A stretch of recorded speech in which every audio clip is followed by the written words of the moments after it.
भारत किसी को छेड़ता नहीं, लेकिन अगर कोई भारत को छेड़े तो भारत उसे छोड़ता भी नहीं। ट्रंप के टैरिफ वॉर के बीच भारत ने क्या इतिहास रचा है कि जिसने पूरी दुनिया को हिला दिया है। जी हां, भारत ने दुनिया भर के देशों को इतना तेल बेच डाला कि किसी ने सोचा भी नहीं होगा। भारत ने रूसी तेल को सस्ते दामों में खरीदकर उसे रिफाइन किया, 5.25 लाख करोड़ रुपए की कमाई की है। भाई वही ना, अमेरिका कहता है आगे तो तू पाइपलाइन लान, तेरी तुझे मैं बताऊंगा।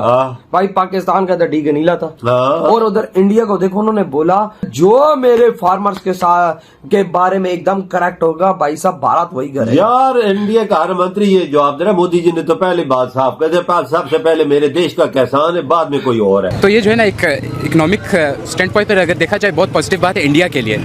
तो इंडिया के लिए तो बहुत पॉजिटिव बात है, लेकिन ट्रंप जो है ना, वो ट्रंप भाई कहना चाहते हैं कि भाई हम जो है ना अपनी इकोनॉमी को सिर्फ आगे बढ़ाना चाह रहे हैं, तो दूसरी कंट्रीज पर हम लोग टैरिफ्स लगा रहे हैं। और इसी तरह इंडिया ने जो है ना आज सुनाकर, ट्रंप भाई को सुनाकर जो है ना बहुत अच्छा किया है।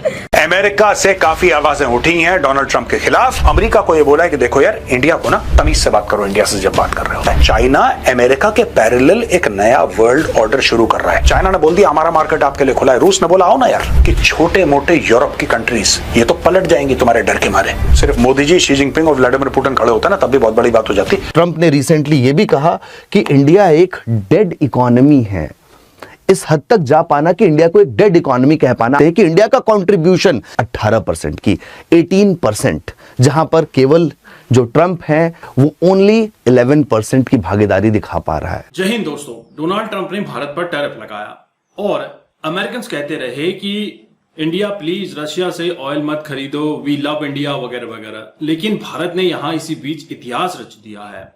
5.25 लाख करोड़, बोले तो 84 बिलियन डॉलर का तेल बेच दिया है। रशिया से सस्ते में लिया और यहां तेल बेचकर इतनी कमाई कर ली। इससे अमेरिका और चिढ़ गया और भारत ने कहा है कि भारत पहले कभी किसी को छेड़ता नहीं और भारत को कोई छेड़ता है तो फिर छोड़ता नहीं। टैरिफ पर टैरिफ लगाने वाले ट्रंप को भारत ने क्या झटका दिया है कि रूस भी चौंक गया है। कहते हैं कि जब आप शांत रहकर सिर्फ अपने काम पर ध्यान देते हैं तो आपका काम बेहतर होता है और आपकी तरक्की भी होती है।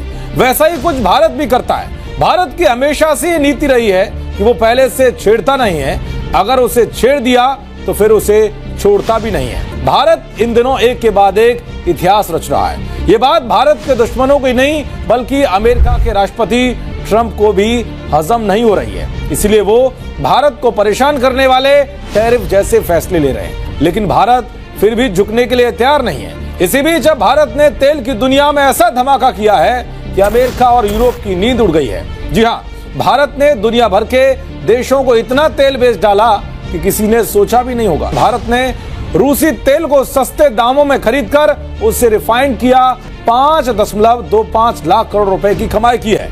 ये है पाकिस्तान। हम पाकिस्तानियों की औकात के साला 14,000 किलोमीटर दूर से हम मंगवा रहे हैं पेट्रोल, लेकिन ईरान से नहीं ले पा रहे। यार क्यों नहीं ले पा रहे? पिछवाड़े में हमारे दम नहीं है, गुलाम है। और तेरे बॉर्डर तक ईरान ने गैस पाइपलाइन बिछाई है, वो हम नहीं ले रहे, आगे नहीं ले आ रहे। सेक्शन ऐसे लगे हुए हम पे। भाई वही ना, अमेरिका कहता है आगे तो तू पाइपलाइन लान, तेरी तुझे मैं बताऊंगा। भाई पाकिस्तान का डी गनीला था। और उधर इंडिया को देखो, उन्होंने बोला जो मेरे फार्मर्स के साथ के बारे में एकदम करेक्ट होगा, भाई साहब भारत वही करे। यार इंडिया का हर मंत्री ये जवाब दे रहा है। मोदी जी ने तो पहले बात साफ कर दी, सबसे पहले मेरे देश का किसान है, बाद में कोई और है। अब देखो आज यूरोप के बड़े बड़े मीडिया वाले सामने थे। बिल्कुल। और जयशंकर जी ने क्या शट अप कॉल दी ट्रम्प को। बिल्कुल। इस टाइम अमेरिका के अंदर, पूरे यूरोप के अंदर उनका इंटरव्यू चल रहा है। बिल्कुल। ये पहले वाला इंडिया तो नहीं रहा ना भैया, ये तो नया इंडिया। नया इंडिया। जब मोदी जी जाए कोई देश सर उठा के बात नहीं कर सकता भैया। मोदी जी के सामने जिस तरह मोदी जी की ताकत हुई। बिल्कुल। वजह देख, बात सच्ची बताऊं यार, इंडिया बहुत ऊपर चला यार। देखो इंडिया की तरफ कोई मैंने आंख उठा के देख नहीं सकता। पहले तो मोदी जी पीस की बात करते हैं, कोई ऐसा मसला ना हो, शांति की बात करते हैं ना हो, पर जो भी देश अकड़खानी करे फिर इंडिया उसे समझाना भी जानता है कि कैसे कि अकड़खानी खत्म कर। बिल्कुल भाई, कोई शक नहीं है इसमें। जिस तरह से भारत ने भाई साहब फैसला किया है कि हमने भाई साहब अमेरिका को मुंह तोड़ जवाब देना है। बिल्कुल। उस दिन के बाद अमेरिका खत्म हो आप देख, आप डॉक्टर जयशंकर कह रहे तुम लोगों को कहता कौन है हमसे खरीदो। हम तो नहीं कह रहे कि तुम हमसे खरीदो, मत खरीदो। तो क्या अब उनको थोड़ी इज्जत आएगी, गैरत आएगी और वो खरीदना बंद करेंगे कि यूरोप फिर भी इंडिया से ही खरीदेगा? तो बिल्कुल मुझे तो लगता है कि लेना ही नहीं चाहिए, गैरत की गोली खा लेनी चाहिए इनको थोड़ी सी। अब बात तो बहुत करते हैं कि ह्यूमन राइट्स है, ह्यूमन राइट्स है। क्या ह्यूमन राइट्स है? अभी आपको ह्यूमन राइट्स भूल गए इस टाइम पर। तो जयशंकर भाई ने अभी बस अपने कंट्री के लिए दिल हल्का कर दिया, बड़ा निकाल। अमेरिका से काफी आवाजें उठी हैं डोनाल्ड ट्रंप के खिलाफ, और कई बार ऐसा भी हुआ है कि आवाजें बिल्कुल खिलाफ नहीं है, लेकिन जेंटली डोनाल्ड ट्रंप को समझा रही हैं कि बेटा जो तुम कर रहे हो ना, बुरे फंसोगे, बुरे फंसोगे। अब देखिए ब्रिटिश एम्पायर ने तो भारत के ऊपर भी राज करा, गोरों ने भारत के ऊपर राज करा। आज कहां है? छोटे से 2, 2.5, 3 इनके आइलैंड हैं, कोई नहीं पूछ रहा उनको, कोने में पड़े हुए हैं। इसी तरीके से सेकेंड वर्ल्ड वॉर के बाद या even after the first world war जो अमेरिका का राइज था दोस्तों, अब ये फॉल हो रहा है। और यही चीज कुछ अमेरिकन इकोनॉमिस्ट्स डोनाल्ड ट्रंप को बता रहे हैं कि अमेरिकाज रूल इज ओवर। हां, आप मानने को तैयार नहीं है, लेकिन अमेरिका का जो सुपर स्टारडम था, जो सुपर पावर स्टेटस था, वो अब खत्म हो गया, पहले जैसा नहीं रहा है। और ये हर साल और धीरे धीरे धीरे, लेकिन ये ट्रेन है दोस्तों, स्पीड से चलती है ना 100-150 पे, उसको रुकने में टाइम लगता है। अमेरिका पे ब्रेक लग चुके हैं, इसको रुकने में टाइम लग रहा है। Right, this century belongs to Asia, और एशिया में 2 बड़े टाइगर हैं, एक चाइना, दूसरा भारत। इंडिया का कंट्रीब्यूशन ग्लोबल ग्रोथ में यूएसए से काफी ज्यादा है। ये एक फैक्ट है जो बहुत लोगों को नहीं पता है, और रिसेंटली हमारे आरबीआई के गवर्नर ने ट्रंप का जवाब दिया। इंडिया की इकोनॉमी एक रोबस्ट और रेजिलिएंट इकोनॉमी है। जब भी जियोपॉलिटिक्स में चेंज आता है, कोविड जैसा डाउनफॉल आता है, 2018 में लेमन ब्रदर्स क्रैश कर जाते हैं यूएसए की, स्टेबिलिटी कौन सी इकोनॉमी दिखाती है? इंडियन इकोनॉमी दिखाती है। और आज की डेट में इंडियन इकोनॉमी जिस तरीके से ग्रो कर रही है, हम शायद इसकी वैल्यू को नहीं समझ पा रहे हैं। यूएसए बार बार इंडिया को चैलेंज कर रहा है। दोस्तों, नरेंद्र मोदी ने गुजरात से सीधे सीधे शब्दों में ट्रंप को कह दिया है कि तुम्हें जो करना है करो, हम ना तो झुकेंगे ना ही भारत को झुकने देंगे।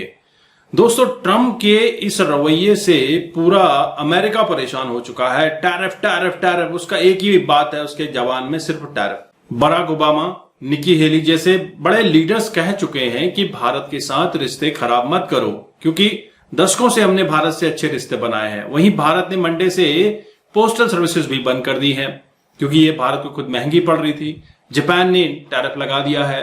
तो अब दुनिया के देश भी लगातार कोशिश कर रहे हैं कि टैरिफ के जवाब में कार्रवाई की जाए। वहीं बड़बोले डोनाल्ड ट्रंप का कहना है कि मेरे पास बहुत सारे कार्ड्स ऐसे हैं जिससे कि मैं चाइना को बर्बाद कर सकता हूं, लेकिन मैं चाइना को बर्बाद नहीं करना चाहता। अरे टैरिफ तो तुमने लगा दिया 54% का, अब क्या और बर्बाद करोगे? 100% लगा दो, तो वो पहले बोल चुका है। 200 लगा दो, 400 लगा दो। माल तुम्हारे यहां बनता नहीं है, चाइना से जो बनता है वो जाएगा नहीं, और अमेरिकन खरीदेंगे नहीं।